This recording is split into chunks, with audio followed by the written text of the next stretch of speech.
This is the Korg Microkorg, one of the most popular synthesizers ever sold in the United States, mainly because of its approachable size back when it came out in 2002, and the fact that it made really great sounds. Now, the synth engine inside of the Korg Microkorg is the same one that you would find in the Korg MS-2000.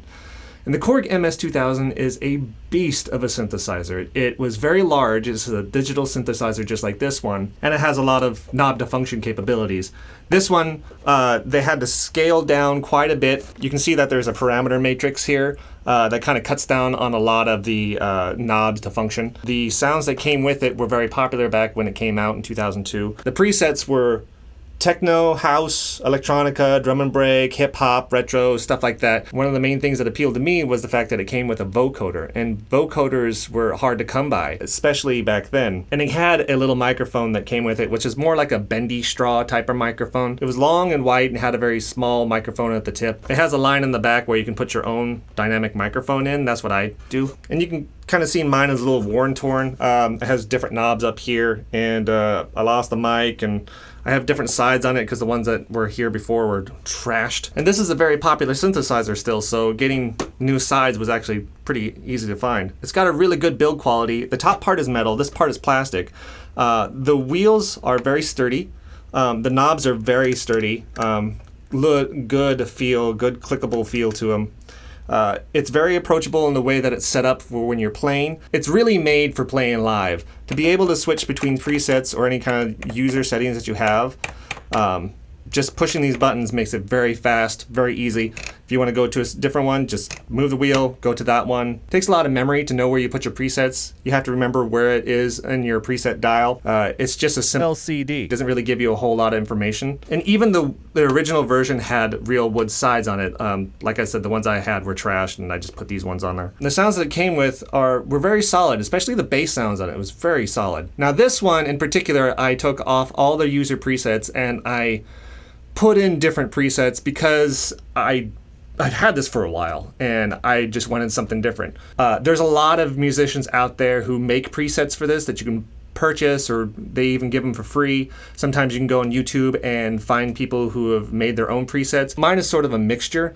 I don't have any of the original presets on here, but I have a pack that was made by Cuckoo. I have a link down below this video where you can check that one out. And then just some that I found online that if I was looking for a specific sound, there's people out there who are pretty good at making those sounds. And the reason why I had to go find those presets is because, honestly, it's really hard to make your own sound with this thing. And I would recommend that if you are going to make your own sound, find a preset that you really like, that's sort of close to what you're looking for, and then take the time to tweak it to however close you want to be. The problem why it is so hard to create a sound intuitively, because all the knob to function is taken away and you're basically given this, matrix. At first it takes a while to know where things are because you have a collection of 9 knobs to do everything. These 2 knobs in particular, they hold a lot of power. You select whatever you want to select, like the filter. You have to look it up on this little tiny matrix here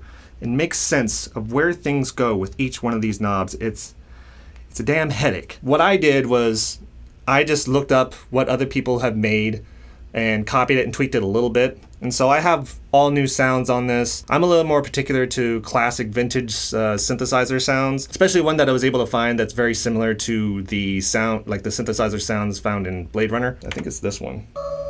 Nope, where am I? Oh, it's in my faves.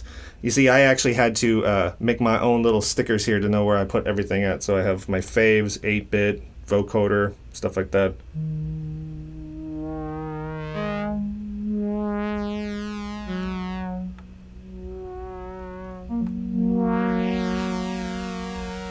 It is a 4-voice polysynthesizer. I don't know if that's less or the same as what is in the MS-2000. And it made it very appealing for other musicians who just needed new sounds.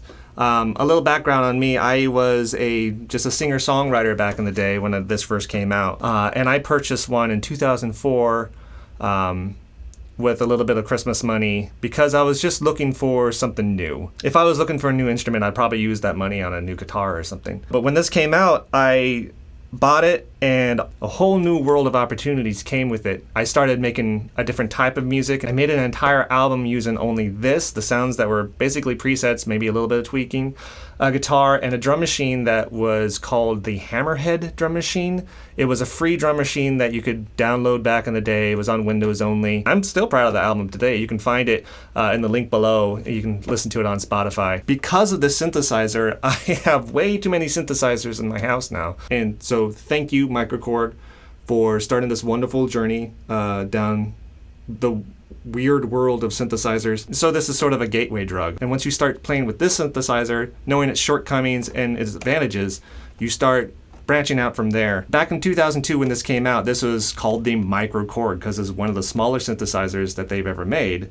And today, I wouldn't really call this micro so much. In fact, this is the Micro Brute from Arturia, and it is half the size of this guy. And of course, even Korg today makes stuff even smaller. Just look at the vocal series. And this brings me to one of the biggest drawbacks of the synthesizer, besides the matrix of trying to make your own sound, is the keys. The keys are the thing that drives them away from this being one of their favorite synthesizers because they are very small. They're basically toy keys. And I gotta admit, I mean, it took a while to get used to, especially if you're used to playing the piano. They're very small, half-size. They got kind of a spongy feel, which I like. I got used to it. Like I said, there was a learning curve, especially because of the keys. But it does have really good MIDI implementation. It has MIDI out, MIDI in, MIDI through. Trying to change the MIDI channels is kind of difficult because you have to go through here. The LCD screen on it doesn't really give you a whole lot of information. In fact, when it's trying to tell you something like MIDI or sync or something like that, it's in this weird LCD language, which basically means